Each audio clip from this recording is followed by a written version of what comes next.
हरी एक ही बार बाह पकड़ता है तो कभी छोड़ते नहीं हैं। ये संसार ही है जो पकड़ पकड़ के छोड़ देता है। ईश्वर है जो एक बार संभाल लिया उसके भक्त को, तो फिर उसने कभी उसको त्यागा नहीं है, फिर उसने कभी उसको छोड़ा नहीं है। और तो और बलि जैसा राक्षस, बलि जैसा जब भक्त बन गया तो वो कहता है भले मारना है तो मार ले, पाताल पहुंचाना है तो पहुंचा ले, पर फिर मेरा पहरेदार बन के भी तुम्हें रहना पड़ेगा। बोले ठीक है, मंजूर है, बनेंगे तेरे पहरेदार। वो दोस्ती करते हैं सुदामा से तो निभाते हैं, वो निभाते हैं। वो दोस्ती कर लेते हैं तो कभी छोड़ते नहीं हैं। और फिर याद रखना इस बात को, जब भी छोड़ता है जीव छोड़ता है, ईश्वर कभी नहीं छोड़ता। आप भी आपने ईश्वर को बिसारा है, ईश्वर ने थोड़ी तुम्हें बिसार दिया। तुमने त्यागा है, तुमने छोड़ा है, तुम उसकी ओर पीठ करके संसार की ओर भागते रहते हो, तुम त्याग देते हो उसको। वो नहीं छोड़ता कभी भी। वो हमेशा जो शरण आए तिस कंठ लाए, ए बिरद स्वामी संदा। बोले मेरे प्रभु का स्वभाव है, जो भी उसकी शरण में आता है उसको हृदय से लगा लेते और फिर कभी नहीं छोड़ते। ये उसके स्वभाव की मजबूरी है। वो त्यागता नहीं, वो छोड़ता नहीं। मूर्खता से वासनाओं में पड़ के चकाचौंध में जाके हम छोड़ देते हैं ईश्वर को। हमारे पास समय नहीं होता है, हम भजन करना छोड़ देते हैं, हम चिंतन छोड़ देते हैं, because we are so busy and we have forgotten the time given to us by Lord. The Lord deserves all the time. You can't say I have no time for you Lord, अभी नहीं। और सच तो ये है, याद तो ईश्वर को हृदय से करना है। शरीर से भले कुछ भी काम करते रहो, लेकिन अगर सुबह शाम का अभ्यास अच्छा है ना, 15-20 मिनट का सही, आधे घंटे का सही, अगर 2 समय आप बैठ के अभ्यास करते हैं तो धीरे धीरे धीरे चलते फिरते उठते बैठते फिर स्मरण करना मुश्किल नहीं रह जाता है। जब हम शुरू करते हैं तो मुश्किल सा ही लगता है, मन बेवकूफ़ है ना, बार बार गिर जाता है, बार बार भूल जाता है।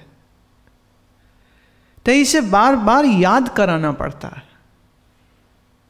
ये जीवन उसका है, ये संसार उसका है, ये शरीर उसका है, ये सारा समय उसका है। तो उसके लिए हम कहें हमारे पास समय नहीं है, इट्स नॉनसेंस। सच ये है, हमने अपना मन, हमने अपना दिल संसार को दे रखा है, इसलिए हमारा सारा समय संसार के लिए है, ईश्वर के लिए नहीं। ज्यादा न सही, अधिक न सही, इतना तो करो। सुबह जल्दी उठो, wake up early, at least give an hour to yourself. Half an hour of asana, then pranayam, then sit down for some mantra. बोले नींद नहीं छूटती। नींद तो बाप एक दिन ऐसी आएगी ना, तुम्हें कोई उठा नहीं पाएगा। फिर ऐसी पक्की नींद आएगी। नींद निशानी मौत की, जाग सके तो जाग, और रसायन त्याग के राम रसायन लाग। छोड़ दूसरे कार्य। कई लोग कहते हैं जी हम ना बैलेंस बनाना चाहते हैं, हम साधना भी करें, हम दुनिया भी करें। मैं क्या बेवकूफ़ों की बात कर रहे हो। बैलेंस तब होता है जब तराजू के दोनों पलड़ों पर बराबर सामान रखा हो। अगर इस हाथ दुनिया है और इस हाथ तुम्हारा धर्म है तो सारा बोझा दुनिया में है, धर्म का तो पलड़ा कहाँ हवा में झूल रहा है। और इस सुबह 20 मिनट का सत्संग सुन लिया, अमृत वर्षा सुन लिया, बहुत बड़ी बात हो गई। 10 मिनट माला घुमा ली, ये बहुत बड़ी बात हो गई। 24 घंटे में से आधा घंटा दे दिया और तुम कहते हो मैं बैलेंस बना लूं। बैलेंस उस दिन बनेगा तुमने पढ़ाई करने में 16 साल लगाए, अगर एमए किया है तो। और रोज के 10 से 12 घंटे आपके जॉब में जाते हैं। कैलकुलेट कर लीजिए आप धर्म का बैलेंस कैसे बना सकते हैं। It won't happen. अभी तो यह है कि बैलेंस तो बड़ी दूर की बात है, सिर्फ इतना हो जाए कि दिन की जब शुरुआत हो, हाँ, दिन की जब शुरुआत हो, माने सूर्य उदय से 1 घंटा पहले। आजकल सूर्य उदय मुंबई में 6:48 पे हो रहा है, करीब करीब। तो 1 घंटा पीछे आ जाइए, 5:48। तो अगर अर्ली हो जाएगा, हाँ, तो फिर आपका भी जागना और अर्ली हो। 1 hour before take a quick shower, जल्दी से स्नान करो, अपने आसन को बिछाओ, sit down. But you need to wake up more, तो उसके लिए थोड़ा आसनों का अभ्यास होना चाहिए। फिर बैठ के प्राणायाम करते हुए में मंत्र करे। कई कहते जी हम ना ध्यान लगा के बैठते हैं। कैसे करते जी? आंख बंद कर लेते हैं और बस फिर आंख बंद कर लेते। मैं क्या अगली बात मैं बोल देती हूँ, आंख बंद कर लेते फिर बैठ के सो जाते।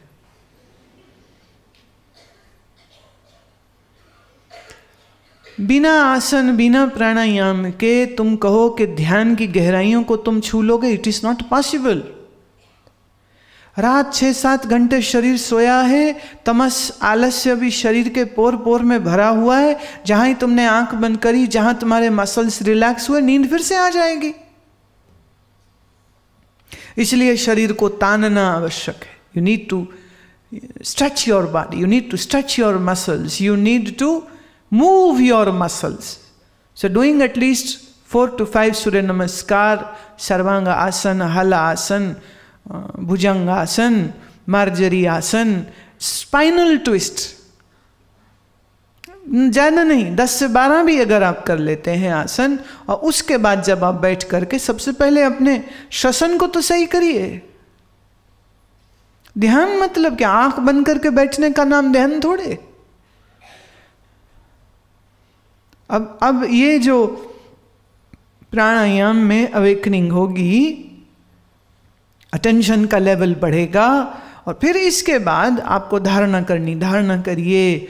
आपको जो भी मार्ग पसंद हो उस मार्ग के अनुसार आप साधना करिए, पर 1 घंटा सुबह तो दीजिए ना, हाँ।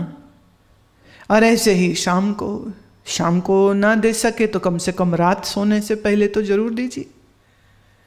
Half an hour at least minimum मैं कह रही हूँ, दैट मच इज रिक्वायर्ड। एक सज्जन कह रहे थे जी मैं घर से ऑफिस जाता हूँ 2 घंटा लग जाता है, तो 4 घंटा तो मेरा ट्रैवलिंग में, मैं तो कुछ नहीं कर सकूंगा। मैंने नहीं, तेरे पास फैंटास्टिक टाइम है। बोले जी वो कैसे? मैं कैसे सफ़र करते हो? बोले मैं ट्रेन में जाता हूँ, 1 घंटा ट्रेन में और करीब 45 मिनट फिर चेंज करके बस में, तो ऐसे कोई करीब 1.25 घंटे लगते। मैं कहा बहुत बढ़िया, तेरे पास फ़ोन है? बोले है। तो मैंने कहा फ़ोन में अब डिजिटाइज्ड ऑडियो फाइल्स पड़ जाएंगी, आप हमारी भगवत गीता डाल लो, उसमें निर्वाण अष्टक डाल लो, आप उसमें आप बहुत कुछ डाल सकते हो। तो जब आप ट्रेन में बैठे कान में लगाइए, हल्की आवाज़ खोल लीजिए, अध्याय सुनते सुनते, माने सत्संग सुनते सुनते 1 घंटा पार, फिर बस में बैठे चेंज कर लो, थोड़े भजन गा लो, दुनिया गाने सुनती तू ये सुन ले।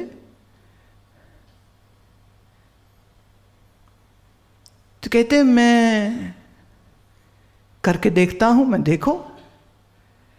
और फिर वो सज्जन कहते हैं तो बहुत ही बढ़िया हो गया मेरे तो रोज के 4 घंटे सत्संग में बीत रहे हैं अब,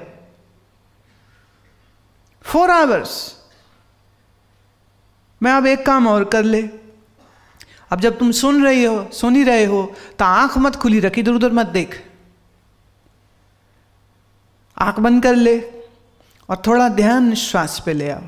कीप ऑन लिसनिंग टू सत्संग while you are traveling, but keep on observing your breathing. You will be more attentive, you will be more wakeful, your brain will wake up more, your attention will be more. तब क्या है, सत्संग सुनना ध्यान पूर्वक हो गया तो ध्यान भी जुड़ गया साथ में। एक ने कहा जी टाइम ही नहीं लगता, एक गृहिणी थी, हाउसवाइफ, शी सेज कि मेरे पास तो टाइम ही नहीं, मैं तो सारा दिन घर में, मैं क्या करती है, कहती बर्तन भी धोती मैं, कपड़े भी धोती मैं, सब्जी भी बनाती मैं, सारे काम मैं करती हूँ, मैं तो बहुत बढ़िया हो गया। सुन अब क्या करो, भैया जिंदगी तुम्हारी, अकल हमें देनी पड़ती है। पर हम आपके दोस्त हैं ना, हम आपके मित्र हैं, तो आपको वो भी बताएंगे। मैंने कहा देख, अब आप समझो लौकी छील रहे हो, ये पिलर लिया, चाकू लिया, यहाँ से यहाँ गए ना, तो ओम नमः शिवाय, ओम नमः शिवाय, घिया भी ज्ञानी हो जाएगा। क्या दिक्कत है? You are chopping something, you are cutting something in sink. भजन करते करते क्यों नहीं कर सकते? एंड द बेस्ट पार्ट इस कपड़े धोने वाला, बड़ी रिदम बनती है। मैंने खुद ने किया है इसलिए मुझे मालूम है। वो जो वॉशिंग मशीन नहीं थी जब, तो जैसे हाथ से लगाया ना साबुन, तो यूं मल रहे हैं, हरि हरि हरि हरि हरि हरि बोल, हरि हरि हरि हरि हरि हरि बोल, हरि हरि हरि हरि हरि हरि बोल, हरि हरि हरि, और फिर ये हरि हरि हरि हरि हरि हरि हरि हरि हरि हरि हरि हरि, और पानी में डाला, हरि बोल हरि बोल हरि बोल, कपड़े धुल गए। अब बोलो क्या काम करें, आटा गूंदें, हरि बोल हरि बोल हरि बोल।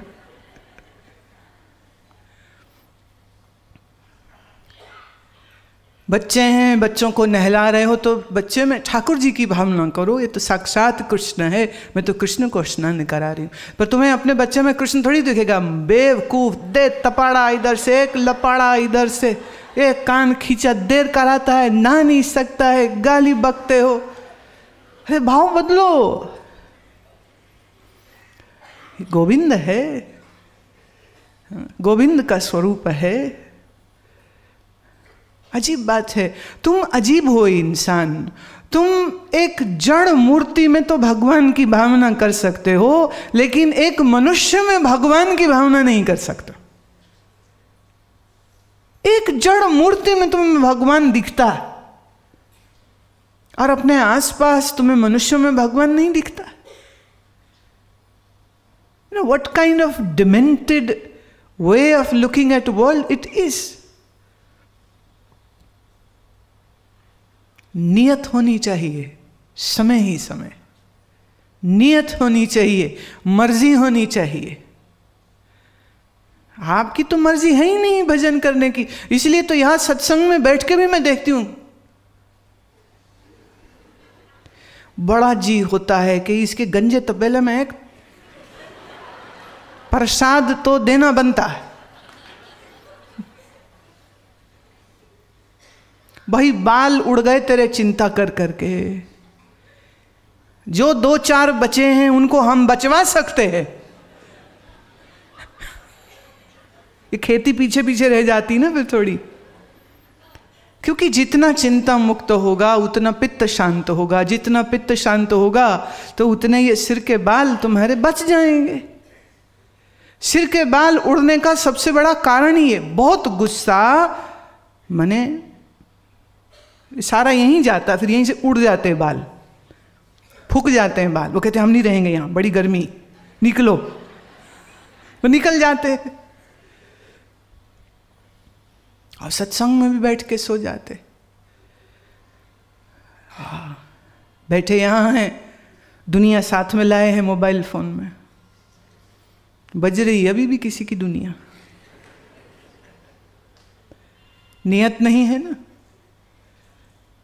जब नियत नहीं है तो गुरु के समक्ष बैठ करके भी बेहोश रह सकता है, और अगर नियत है तो मुंबई की भीड़ भाड़ ट्रेन में लटक के बस में सफ़र करके भी तुम भजन कर सकते हो, तुम भजन कर सकते हो, तुम सुमिरन कर सकते हो, पर जब करना चाहोगे तो। अलग जगह में बैठ कर के करना संभव ना हो सके तो जो कर रहे हैं उस हर कर्म को ईश्वर अर्पित करते हुए, उस हर कर्म में अपनी भगवत भावना को ला करके करते हैं, तो वह सांसारिक कर्म भी सांसारिक नहीं रह जाता। एक प्रश्न है भेजा है, संतोष ने, पूछते हैं श्री कृष्ण ने रण से पलायन किया तो उनका नाम भगवान रणछोड़दास पड़ा, पर वही बात अर्जुन ने श्री कृष्ण से कही कि मैं युद्ध नहीं करता हूं, मैं चला जाता हूं, तो उनको 18 अध्याय की गीता सुना दी। ये कैसे? तुम तो भगवान को नहीं छोड़ते हो। हमें बड़ी तसल्ली होती है इस तरह से कि जब कोई हमारे लिए आपत्ति, प्रश्न, संदेह, अश्रद्धा, निंदा करते हैं, तो ये इस तरह के लोगों से मुझे बड़ी धारस मिलती है कि इस दुनिया में आके तो श्री कृष्ण को भी अदालत में खड़ा कर दिया जाता है। तो अगर हमारे लिए कोई कुछ कह रहा है तो कौन सी बड़ी बात हो गई। Let them, they have this democracy है ना, you have a freedom to speak anything and say anything. लेकिन इन्होंने जो प्रश्न पूछा है वो कुछ गलत नहीं है, थोड़ा इसको हम व्यंग में ना लें, इसमें से भी कुछ गंभीर चीज़ निकल आएगी। तो संतोष जी, संतोष से सुनिए जो मैं कहूँगी अब। श्री कृष्ण ने अगर रण छोड़ के पलायन किया तो इस कारण क्योंकि उनके ऊपर ये खाम खा का युद्ध जो है वो जरासंध डाल रहे हैं, बिल्कुल अनावश्यक ये युद्ध है और बिल्कुल गैर ज़रूरी, unneedful war if can be evaded then that should be evaded. Shri Krishna ने इस बात की परवाह नहीं की कि वो क्षत्रिय हैं तो लोग उनके लिए बुरा शब्द कहेंगे। उन्होंने सारे समाज में प्रेम, सुख, शांति बनी रहे और एक जरासंध की खराब खोपड़ी के कारण हजारों लाखों लोगों को मौत की झोंक में नहीं झोंका जाए। इसलिए श्री कृष्ण को हम इसीलिए भगवान कहते हैं कि उनको आप लोगों के मान अपमान की कोई फिक्र नहीं है। जो करने लायक और ज़रूरी होगा वो उसको करेंगे, फिर अगर रण से छोड़ के भागना ही क्यों ना हो वो जाएंगे। क्योंकि मुझे नहीं युद्ध करना, वो छोड़ छाड़ के यादवों को लेके चले गए द्वारिका, वो भी चले गए वहां पर, वो मुझे नहीं लड़ाई करनी। अब रण छोड़ बोलते हो तो बोल लो, उससे श्री कृष्ण की भगवत्ता में फर्क नहीं आता। लेकिन जब अर्जुन कहता है कि मैं युद्ध नहीं करूंगा तो ये युद्ध उसके ऊपर अनावश्यक नहीं है। ये युद्ध द्रौपदी के मान और सम्मान के प्रश्न पर उठा।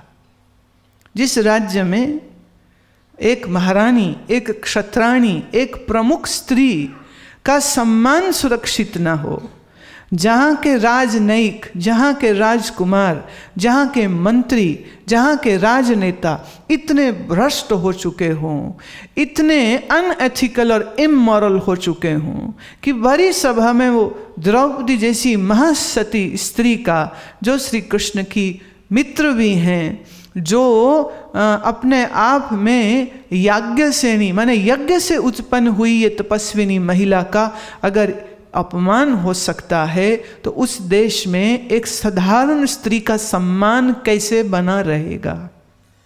तो ये युद्ध सिर्फ द्रौपदी का नहीं, ये युद्ध इस देश की तमाम स्त्रियों के सम्मान के लिए श्री कृष्ण को करना आवश्यक लगा। इसलिए अर्जुन अगर कहता मैं नहीं करूंगा तो उसको निश्चय ही 18 अध्याय क्या, मैं कहती हूँ अगर 36 सुनाने पड़ते तो कृष्ण 36 बोलते, 100 अध्याय बोलने पड़ते तो वो 100 भी बोलते, और 1000 बोलने पड़ते तो वो 1000 भी बोलते, क्योंकि ये आवश्यक है कि वो अपने कर्तव्य से वो विमुख नहीं होना चाहिए। श्री कृष्ण जरासंध से डर के नहीं भागे थे, वर्ण संकर के भय से नहीं भागे थे, अर्जुन वरुण शंकर के भय से युद्ध छोड़ रहा है। दुर्योधन द्रोणाचार्य और भीष्म पिता के प्रति अपनी ममता के कारण युद्ध छोड़ रहा है। श्री कृष्ण किसी ममता या भय के कारण युद्ध नहीं छोड़ा था। फर्क है दोनों में।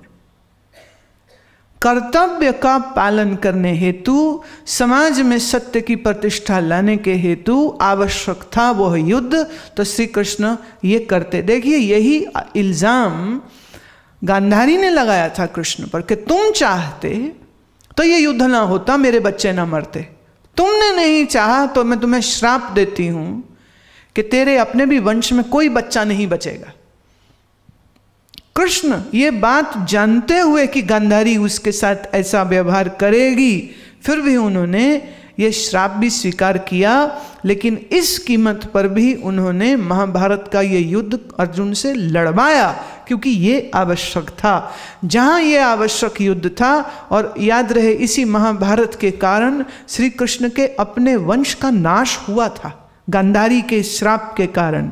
लेकिन श्री कृष्ण ने अपने वंश की आहुति तो दे ली, लेकिन सत्य को, धर्म को प्रतिष्ठित करने के लिए अर्जुन में ऐसे प्राण फूके कि तलवार उठा, धनुष उठा और युद्ध कर।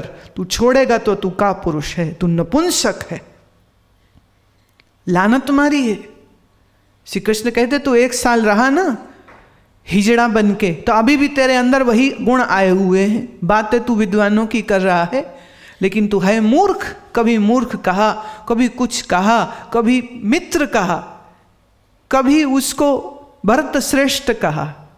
भिन्न भिन्न नामों से, भिन्न भिन्न तरीकों से कृष्ण के लिए यह आवश्यक था कि ये युद्ध में पांडव लड़े भी और पांडव विजय भी हों। और अगर मर भी जाते हैं तो श्री कृष्ण ने कहा अपने कर्तव्य के लिए मरोगे तो भी तुम अपना नाम, अपने कुल का नाम तुम श्रेष्ठता की गणना में ले आओगे। युद्ध छोड़ना, युद्ध से भागना ये तुम्हारे लिए पर्याय नहीं है। और अगर तुम ही नहीं ये करोगे तो कौन करेगा ये काम? लेकिन ये स्थिति जरासंध और कृष्ण के युद्ध की नहीं थी। ना तो वहां किसी स्त्री का अपमान हुआ था, ना वहाँ किसी ने किसी के सिंहासन के ऊपर जबरदस्ती कब्जा किया था। खामखा Jarasandh was just being a bully, he is just waging a needless war, वही उचित था। कृष्ण क्या करते हैं, क्या नहीं करते हैं, बस इतनी बात जानिए, वो जो भी करते हैं वो उचित ही करते हैं। उनके हाथ से कुछ गलत हो ही नहीं सकता। तत्ववेता ब्रह्मविद के हाथ से कभी कुछ गलत हो ही नहीं सकता। गलत होने की संभावना एक मूढ़ के हाथ से तो है, लेकिन एक ज्ञानी के हाथ से नहीं होती। मूढ़ को पूछना पड़ता है क्या करूं क्या नहीं करूं, ज्ञानी किसी से पूछने नहीं जाता।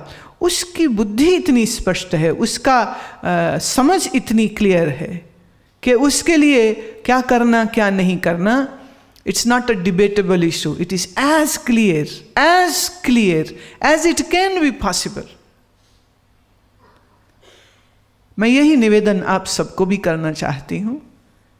थोड़ा अभ्यास में बैठा करो, थोड़ा मन शांत किया करो, थोड़ा ध्यानस्थ हुआ करो, क्योंकि जितना जितना मन शांत और ध्यानस्थ तुम्हारा होने लग जाएगा, उतना उतना जीवन के छोटे से लेके बड़े काम को क्या करूं, कैसे करूं, किसी से पूछने की जरूरत नहीं आ जाएगी। तुम्हारे अंतर मन से तुम्हें आदेश आ जाएगा, ये ठीक है, ये नहीं ठीक है। और वो इतना क्लियर होगा कि आपको कोई कंफ्यूजन, कोई संशय नहीं होगा। And end of the day you will be very happy, satisfied and contented because you have lived your life with knowledge, with awareness. जागृति, समझ, एकाग्रता के साथ जो अपने जीवन के निर्णय, कर्म करते हैं, उनको कभी पश्चाताप नहीं भोगना पड़ता। वो हमेशा आनंद में रहते। वो काम करें तो भी, वो काम ना करें तो भी। अरे युद्ध से भागना तो एक छोटी बात है। इतने इतने झूठ श्री कृष्ण ने ना केवल खुद बोले, दूसरों से बुलवा दिए। बोलना ही पड़ेगा, कैसे नहीं बोलेगा। और सामने से नहीं माने तो घुमा के किया, क्या क्या साम दाम दंड किए, क्योंकि लक्ष्य क्या है, धर्म की स्थापना। और उस धर्म की स्थापना हेतु he is very clear about it, very clear about it. पर चूंकि आप क्लियर नहीं है ना, इसलिए श्री कृष्ण के कर्म भी आपको क्लियर नहीं लगते, इसलिए आप पूछते हो उन्होंने ऐसा कैसे कर दिया। भाई उनकी मर्जी, हु आर यू टू से कि आपने ऐसा क्यों किया। हम लोगों की कोई जगह है क्या? हम ये प्रश्न नहीं उठा सकते, हम ये प्रश्न कर ही नहीं सकते। पर आपने मेरे से पूछा, यह उचित था, क्योंकि आपके इस प्रश्न का समाधान मेरे से मिल जाएगा तो आपका मन भी शांत हो जाएगा।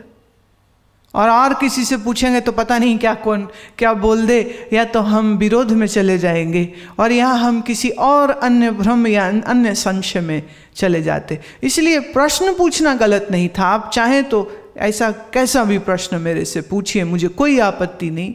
लेकिन ये बात समझिए कि ज्ञानी के जीवन में जो होता है, जो वो करता है, उसके पीछे एक होश होती है, उसकी समझ होती है, उसकी सद्बुद्धि होती है, और उसके हृदय में अपार करुणा होती है। उसके हृदय में किसी के लिए द्वेष नहीं होता है, उसके हृदय में किसी के लिए राग भी नहीं होता है। इसलिए उसके हर कर्म को हम धर्म कर्म कहते हैं, उसके पूरे जीवन को हम लीला कहते हैं। हम ये बात समझ पाए और अपने जीवन को उसी के अनुसार जी पाए, ये प्रयास हमारा करना बनता है। सो निरंतर सत्संग करते रहिए, निरंतर ध्यान के मार्ग पर चलते रहिए। संभवतः तो अपने जीवन में कुछ डिसिप्लिन जरूर लेकर के आइए, सोने का, जागने का, उठने का, बोलने का, कमाने का, जो कमाए उसका 10वां दान करने का। ये कुछ नियम है जो तुम्हें अपना लेने चाहिए, ये मैंडेटरी है। It is not a choice whether you should do it और you should not, you have to do it, you should do it. आप करते हैं तो आपका लाभ है, आप नहीं करते हैं तो इसमें आपका ही नुकसान होता है। अपने जीवन को आनंद से भरिए, अपने जीवन को ध्यान से भरिए, अपने जीवन को सत्संग से भरिए, अपने जीवन को उल्लास और प्रकाश से भरिए। ऐसी मंगल कामना करते हुए मैं आप सबको प्रणाम देती हूँ। मेरी शुभकामनाएं आपके संग हैं, आपके साथ हैं। प्रभु आप सबका कल्याण करें, आप सबका जीवन सुंदर और धर्ममयी हो, ऐसी प्रार्थना देते हुए वाणी को विश्राम देती हूँ। बोलो सच्चिदानंद भगवान की, श्री सद्गुरुदेव भगवान की, बोलो भाई सब संतन की।